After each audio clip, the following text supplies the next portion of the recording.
It was perhaps the most sinister murder conspiracy in American history, perpetrated against a nation of original Americans. The real death toll was not the official death toll the Bureau gave of about 27, that it was in the scores, if not hundreds. David Grann's runaway bestseller, Killers of the Flower Moon, tells the forgotten story of America's Osage Indians, whose astounding plight in the 1920s was not born of poverty, but of riches, because underneath their reservation was an ocean of oil. They were considered the wealthiest people per capita then in the world. So it was said at the time, whereas one American might own a car, each Osage owned 11 of them. Their wealth made the Osage attractive targets for cold-blooded con men, who sometimes even married their victims, took their money, and then their lives. These murder schemes were essentially inheritance schemes, and it's one of the things that made these crimes so deeply sinister. Grann's taut and shocking book is now becoming a major motion picture, with an all-star cast and director. My hope is with a movie, a book reaches so many people, but a movie can reach even more. That this story will become part of our national narrative, will become part of our consciousness and part of our conscience, which is where it belongs. How Grann found the story, how the murders created the FBI, and how racism and greed led to one of the most disgraceful chapters in American history, as we meet the reporter who uncovered it all.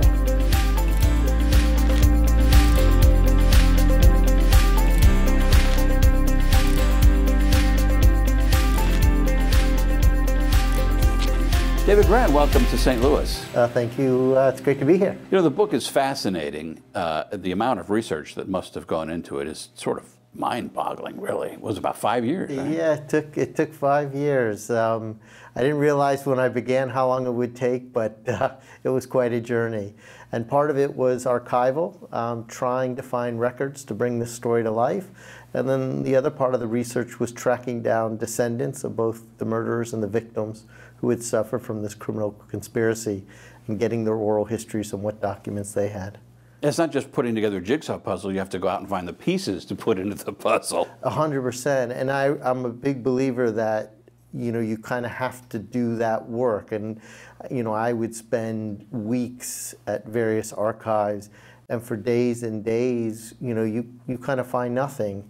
And then one day, almost through serendipity, you open a folder, and there is the secret grand jury testimony from one of the trials that had never been made public and wasn't even properly filed. And it suddenly cracks open this world, and you hear the voices of the people you're writing about. Well, and really speaking of serendipity, it's a little bit how this started. You had some knowledge of it when you went down to Oklahoma to kind of poke around a little bit, but it really started with a photograph, and not even so much the photograph, but what wasn't in the photograph anymore. Yeah, it did. I mean, I was fairly ignorant of these crimes and what had transpired, and I made this trip out to Osage territory, the Osage Nation, and the first thing I did was I went to the Osage Nation Museum to see if I could learn more. And when I was there, I saw this great photograph. It was taken in 1924. It shows members of the Osage Nation along with white settlers. Looks very innocent from afar, but I noticed that a portion of that photograph was missing, and I asked the then museum director, Catherine Redwood, I said, well, why is that part of the photograph not there? And she said it had contained a figure so frightening she had decided to remove it, and she pointed to that missing panel, and she said, the devil was standing right there. And she then went down into the basement, and she brought up an image of the missing panel, which they had, and it showed one of the killers of the Osage. And for me, that, it's rare that books or stories have kind of origin stories that are so clear, but for me, this really was the origins of the project, because I kept looking at that photograph and thinking, the Osage had removed it because they couldn't forget what had happened, and people like me had never been taught this. We had never learned it. We knew nothing about it, and I just thought, how can that be? And so that really began this kind of quest. It was about a 5-year quest to try to figure out who that missing figure was, the history that figure embodied, and it led me to what I would come to realize was one of the most sinister crimes in American history. Yeah, pure evil. Pure evil. And the guy we're speaking of, Mr. Hale, when you look at him, he looks like an accountant or something. Yeah, and that's one of the things that's so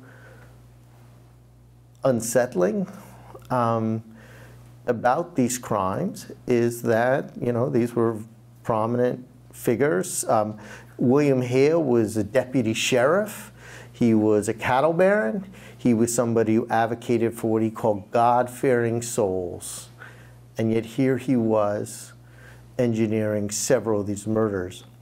But as the project went along, the story also changed, because originally I had thought of this story about the singular evil figure, which was Hale. And he really is a, you know, fairly sociopathic creature. And yet, over time, as I spoke to more Osage, as I found more documents, as I collected more oral histories, I began to realize that this was not actually a story about a singular evil figure. It was really about a culture of killing, about many people who were involved. And you had bankers and lawmen and sheriffs and prosecutors who were complicit. You had doctors who were administering poisons. You had reporters who did not disclose the truth. And you had many others who remained complicit in their silence. And so what's most unsettling, or for me at least, what was most unsettling, is we like to think that when people commit these crimes, there is this kind of singular evil figure who is somehow apart from us and different from us. And when you remove that evil, everything returns to normal. But what if ordinary people committed these evil, and what lurked inside them? And the only explanation after all the years that at least got to that is that the Osage were killed for their money. So greed was the primary motivating factor, or a motivating factor. But that was fueled with this prejudice in which the Osage were not seen as these fully embodied humans with, you know, dignity and with the same souls. And those two forces, that greed and that prejudice, came together to create this culture of killing. It was a runaway bestseller, I guess still is. So for the 5 people who haven't read it, yeah, let's lay out the story a little bit. So Sure. we're talking about the Osage Indians. Yep.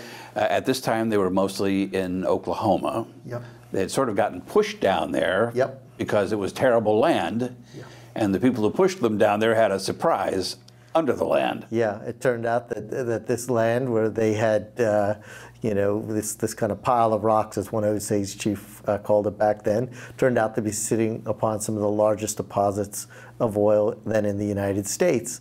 And there were only about 2,000 or so Osage on the tribal roll at that point because of forced migration, disease, massacres. I mean, the Osage had been forced to cede more than 100 million acres of their territory. They once had a presence here in Missouri. They stretched all the way to the edge of the Rockies. Thomas Jefferson had referred to them as this great nation. And then, of course, as it happened to so many Native Americans, you know, through this drive to take over their lands and massacres, their numbers had dwindled. But they ended up ultimately in the 1870s on this area was then Indian Territory. It would later become Oklahoma, and it turned out it was sitting upon all this oil. And so those 2,000 or so Osage received, for example, in the year 1923, the equivalent of what would be today about $400 million. They were considered the wealthiest people per capita then in the world, and reporters, often with a great deal of prejudice and sensationalism, would head out to Osage territory and kind of regale their readers with these stories about the quote-unquote plutocratic Osage and the quote-unquote red millionaires with their terracotta mansions and their cars. It was said at the time, whereas one American might own a car, each Osage owned 11 of them. Well, were they truly that profligate, or was it all just I hate to use the term fake news, but... Yeah, there was a great deal of, I mean, the Osage were like any other human beings. You had some who were profligate, you had some who saved their money, you had some who invested. You know, the specter of human nature, it was no different for the Osage as it was for, I think, any humankind. But what was different about the Osage was there was this great deal of prejudice, both in the coverage and then also in terms of what politicians ultimately decided to do. So they portrayed them as these children who somehow couldn't, again, it was part of this prejudice in which somehow the Osage, you know, couldn't handle their money. And it went so far that members of the US Congress passed this legislation requiring that many Osage have these white guardians, these businessmen, these bankers, these politicians, to manage their fortunes. And this system was not abstractly racist, it was literally racist. It was based on the quantum of Osage blood.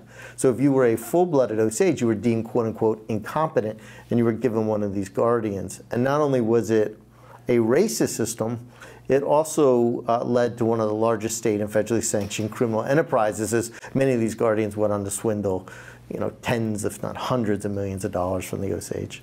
Well, and it's not only is it outrageous, but I don't even see how it was legal. Yeah, well, except that Congress passed it. Yeah, Congress passed it, and I, you know, I really recommend, you know, for me it was eye-opening to go back and dig up the debates that these members of Congress would have, and you really get a sense. We're not talking that long ago. You're talking about the 1920s.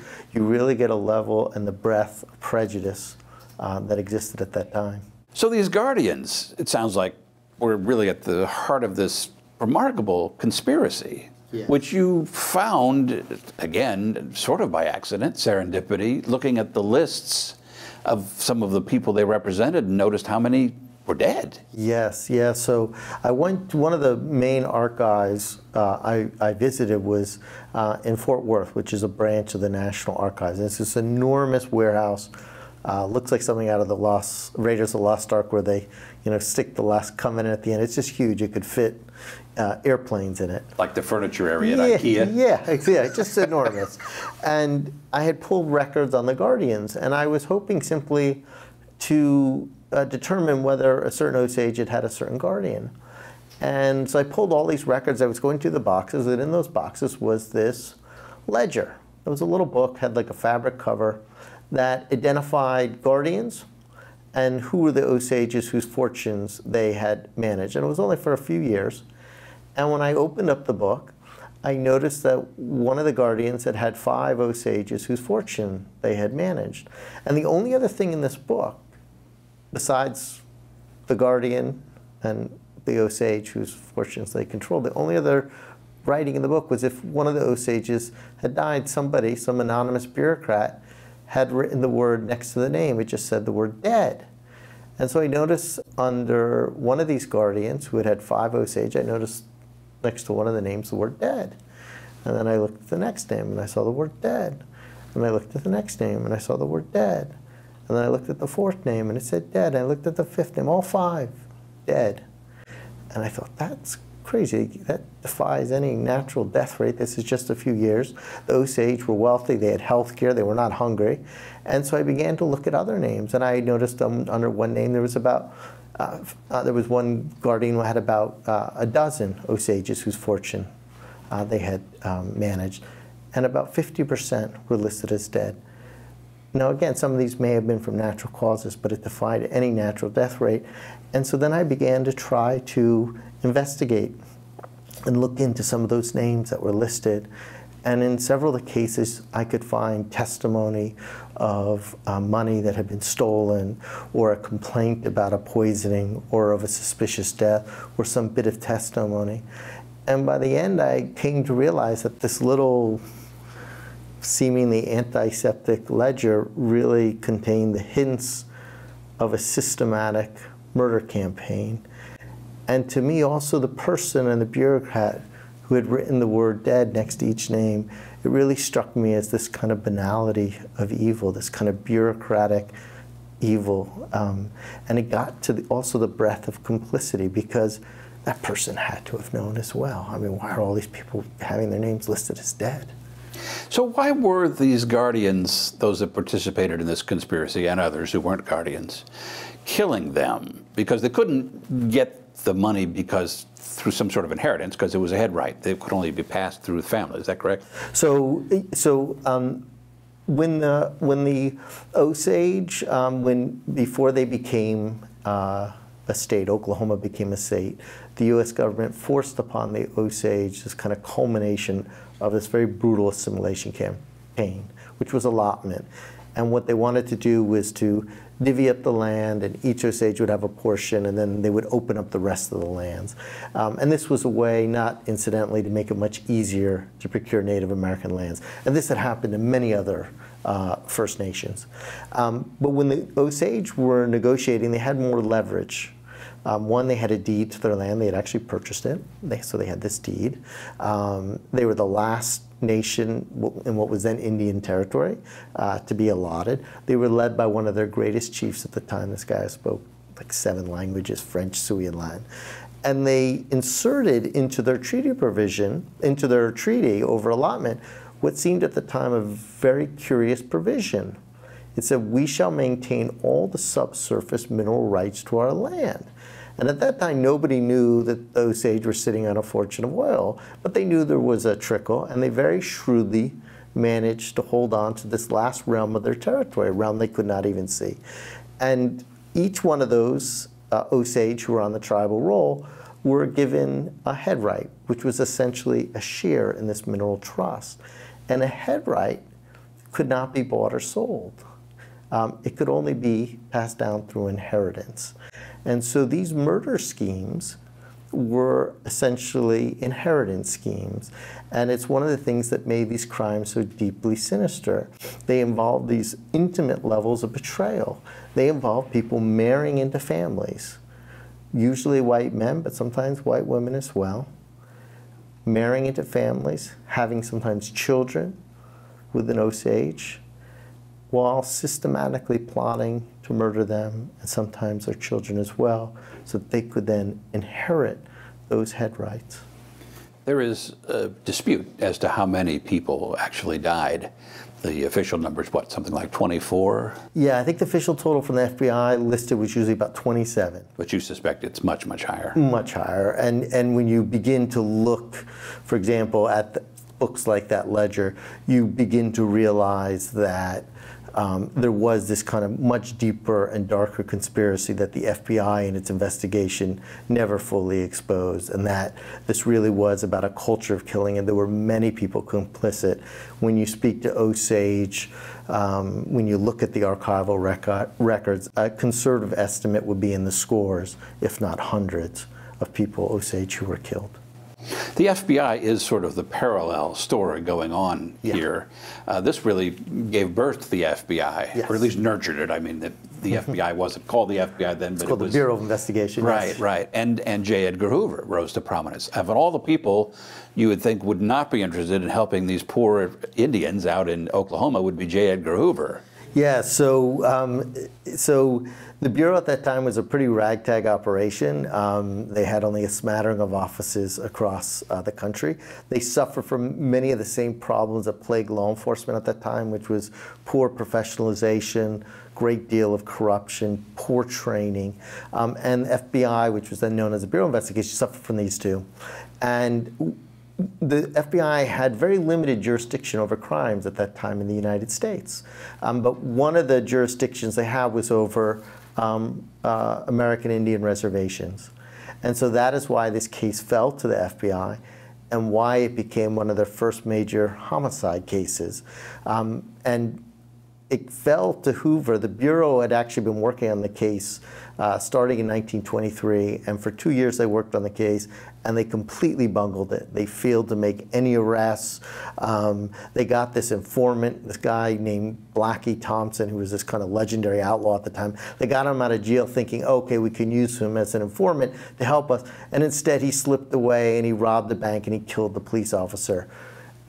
Just before that, Hoover wanted to dump the case because he didn't think they could solve it, and he just was afraid of the headaches. But he was suddenly afraid that the scandal might destroy his dreams of building this bureaucratic empire.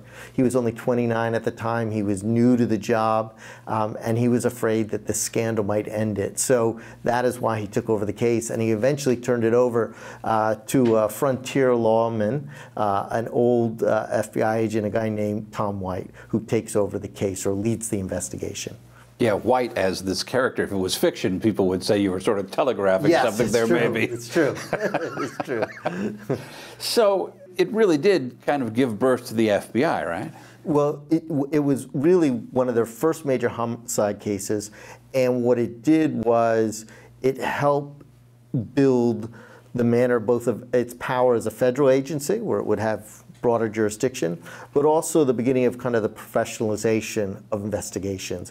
And this was a real stepping stone toward that. They used fingerprinting, they used handwriting analysis, they used undercover operatives to try to crack the case. And so it became a kind of case study or model in the development of the Bureau. Well, and they needed all of that technology, at least technology of the time, because these murders were kind of all over the map. Some were shootings, some were poisonings. It wasn't just one kind of, basic conspiracy. It was crazy. Yeah, it was crazy. And I write a lot about this remarkable woman named Molly Burkhardt, this Osage woman who was born in a wigwam in the 1880s, practicing Osage traditions, speaking Osage. Because of the oil money, within a few decades, she's living in this kind of large terracotta house. She's married a white settler. And she really is somebody who straddles not only 2 centuries, but 2 civilizations. And her family is being systematically targeted, and it shows the various methods used. I mean, her older sister, Anna Brown, is first shot in the back of the head. Within 2 months, her mother has died of suspected poisoning. And then she had a younger sister who was so terrified of these killings, she had moved to live closer to Molly. And one night, Molly hears this loud explosion. She goes to the window. She looks out the window, and in the distance, she can see this orange ball rising in the sky, and somebody had blown up her younger sister's house. So just in that one family, you have a shooting, a bombing, and a poisoning. And not only were the Osage being systematically targeted, but even those who were not corrupted, who had tried to catch the killers, were often killed. You had one man thrown off a speeding train. You had a man who went to Washington, D.C. to try to get federal authorities to look into these killings. He went into a boarding house. He received a telegram from an associate in Oklahoma that said, "Be careful." He left the boarding house that night. He was abducted. And his body was found in a culvert the next day, and he had been stabbed more than 20 times and beaten to death. Again, for the 5 people who haven't read the book, I don't want to spoil the ending. So we won't go into if justice was meted out, although I think you can probably guess for the most part that the story kind of goes in that direction. But it's your belief, I think, from the research that you came up with that makes up the 3rd section of the book, yes, that there's a lot more out there that could be uncovered. Yes, and one of the things in speaking to so many Osage, getting their oral histories and getting documents, is you begin to realize that there are a lot of other suspicious deaths that were never properly investigated, and that the case was effectively closed prematurely. And one of the great challenges is, and I'd always thought in reporting and telling stories like this that you can't bring justice, but you can at least provide a proper accounting, which is to say you can identify the perpetrators and record the voices of the victims. But in many cases, that's no longer possible. Suspects are deceased, the witnesses are deceased, and this was a conspiracy in which people, were consciously covering up evidence. You had morticians covering up bullet wounds, doctors covering up the crimes, you had lawmen covering it up. And so in many of these cases, you can't provide that proper accounting. And for me, that was one of the most haunting parts, is that in many cases, the murderers had not only erased the lives of their victims, but they had also erased their history. And many Osage to this day live with gnawing doubts, not knowing precisely who was responsible for the death in the family and the absconding with their money. reading the book, I think anybody reading the book would say, this could make a really good movie. Including, I guess, Martin Scorsese, eh? Yeah, so Martin Scorsese is, they're in pre-production now, and they're getting ready to shoot in Osage County, which is terrific, and to have Osage participate. And you know, we talked about that photograph a little bit. And for me, you know, the hope in writing the book was hopefully to address my own ignorance, but also to hopefully fill in some of the ignorance of people outside the Osage Nation. The Osage obviously know their history deeply. And my hope is with the movie, you know, a book reaches so many people, but a movie can reach even more. That this story will become part of our national narrative, will become part of our consciousness and part of our conscience, which is where it belongs. I understand it's Robert De Niro and Leonardo DiCaprio? That's correct. The good thing is it's a very sensitive story. It's got a lot of moral complexity, but it's in the hands of people who are serious and sensitive, I hope, and really care about getting it right, which is important. What do you hope the takeaway is for people who either read the book or see the movie? It's too late to bring justice. We're talking, you can't bring justice. You can't bring people back to life. But my hope is that we can at least restore some of our history so that we can know more about our past. And in knowing more about our past, also think about the kind of people we want to be and the kind of nation we want to be in the future. And I hope that'll be the takeaway as people move forward. Maybe some good can come of it. One hopes. David Grann, thanks very much for visiting with us. Appreciate it.